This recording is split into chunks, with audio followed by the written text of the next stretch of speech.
Le ministère de la Santé et de l'Action sociale, à travers le Service national de l'éducation et de l'information pour la santé, SNEPS, vous propose le communiqué du jour sur la COVID-19. De faire une forme sévère de COVID-19. Elle présente donc un risque important de décéder de cette pathologie lorsqu'elles sont infectées par le SARS-CoV-2. Il faut noter d'une part que ce risque de gravité augmente particulièrement lorsque la maladie cardiovasculaire n'était pas connue, ou bien n'était pas suivie, ou bien n'était pas bien traitée, ou encore n'était pas bien contrôlée. Il convient donc de tout faire pour que ces pathologies cardiovasculaires soient bien contrôlées afin d'éviter ces formes sévères. D'autre part, il faut noter que les formes graves que nous rencontrons dans ce cas de COVID-19, particulièrement chez les patients atteints de maladies cardiovasculaires, surviennent principalement chez les patients qui ne sont pas vaccinés ou bien dont la vaccination n'est pas complète. Il convient donc de tout faire pour se faire vacciner. Je vous indiquerai d'abord les principales maladies cardiovasculaires à risque, ainsi que les principales complications auxquelles les patients sont exposés. Ensuite, je vous communiquerai les 3 recommandations très importantes qui vous sont faites par la Société sénégalaise de cardiologie, qui vous sont faites par tous les cardiologues sénégalais. Alors, quelles sont les maladies cardiovasculaires à risque de forme sévère de COVID-19? Elles sont nombreuses, elles sont très variées. Il y a d'abord l'hypertension artérielle. Cette hypertension artérielle est d'autant plus à risque qu'elle n'est pas bien contrôlée ou bien suivie.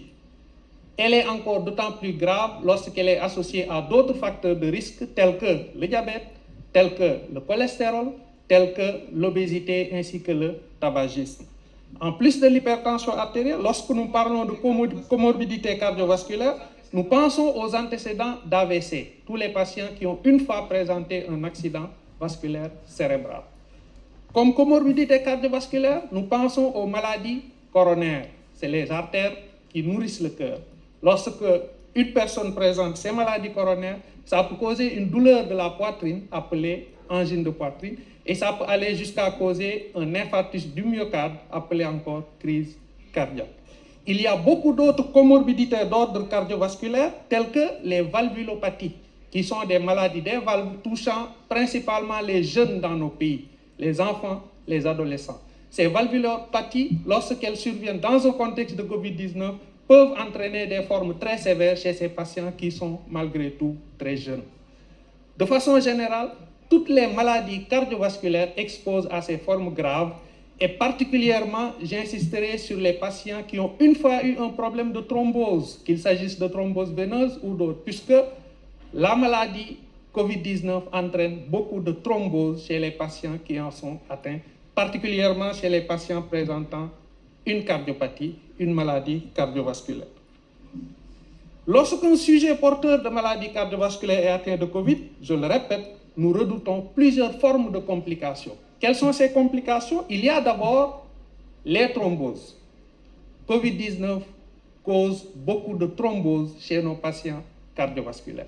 Qu'il s'agisse des thromboses veineuses, qu'il s'agisse des thromboses artérielles, c'est-à-dire les vaisseaux qui sont bouchés. Et ceci expose à une complication majeure appelée embolie pulmonaire, qui est un bouchon au niveau de l'artère pulmonaire. Et ceci est la cause de beaucoup de décès liés à cette pathologie COVID-19. D'ailleurs, une évaluation préliminaire que nous avions faite avec le concours du ministère de la Santé, particulièrement le COUS, chez les patients décédés du COVID, montre que les principales comorbidités liées au décès de COVID sont d'ordre cardiovasculaire dans la plupart des cas, dans plus de 50% des cas. L'hypertension artérielle est retrouvée dans 32% des cas de décès de COVID-19, qui est la principale comorbidité. Ce taux passe à 11% lorsque c'est associé au diabète. Donc, l'hypertension artérielle est encore plus grave lorsque c'est associé aux autres facteurs de risque. Les AVC représentent une comorbidité chez 7,1% des décès liés à la COVID-19. Les cas de toutes les autres cardiopathies réunies ont été retrouvés dans près de 5,5% des causes de décès liées à la COVID-19. Et n'oublions pas que le surpoids et l'obésité est aussi un facteur important de comorbidité puisque 5,5% des décès liés à Covid-19 sont retrouvés chez des patients obèses, même si ces patients sont jeunes. Il nous faut donc prendre des mesures. Pour cela, la Société sénégalaise de cardiologie vous recommande 3 mesures principales. Première mesure, allez vous faire vacciner. Nous avons retrouvé que dans nos unités de réanimation, dans nos unités de soins intensifs, dans nos unités d'hospitalisation, les principales formes sévères surviennent principalement chez des patients non vaccinés ou chez des patients insuffisamment vaccinés, particulièrement chez ces populations à risque que constituent nos patients cardiovasculaires. Je vous exhorte, les cardiologues sénégalais vous exhortent à aller vous faire vacciner pour éviter les drames que nous vivons dans nos unités de soins intensifs. Deuxième mesure principale que nous recommandons, c'est de respecter votre suivi médical. N'arrêtez surtout pas vos rendez-vous chez votre médecin, dans votre poste de santé, dans votre centre de santé, dans votre cabinet, clinique, hôpital. Allez à vos rendez-vous prescrits par vos médecins, parce que lorsque votre pathologie n'est pas bien contrôlée, lorsque votre tension n'est pas bien maîtrisée, lorsque votre cardiopathie n'est pas bien compensée, vous risquez de faire une forme grave lorsque Covid-19 vous atteint. Donc, je vous exhorte à poursuivre vos rendez-vous et à aller suivre les conseils qui vous sont donnés et de continuer votre traitement médical, ne pas l'arrêter. Troisième mesure que nous vous recommandons, c'est de toujours respecter les mesures barrières que nous vous rappelons tous les jours. Le lavage des mains de façon régulière avec de l'eau et du savon, avec le gel hydroalcoolique, le port du masque chaque fois que vous n'êtes pas seul et bien porté, comme on vous le répète assez souvent. Et enfin, évitez autant que possible de vous retrouver dans des rassemblements, puisque ces lieux sont le lit de beaucoup de contamination, particulièrement chez nos patients à risque cardiovasculaire.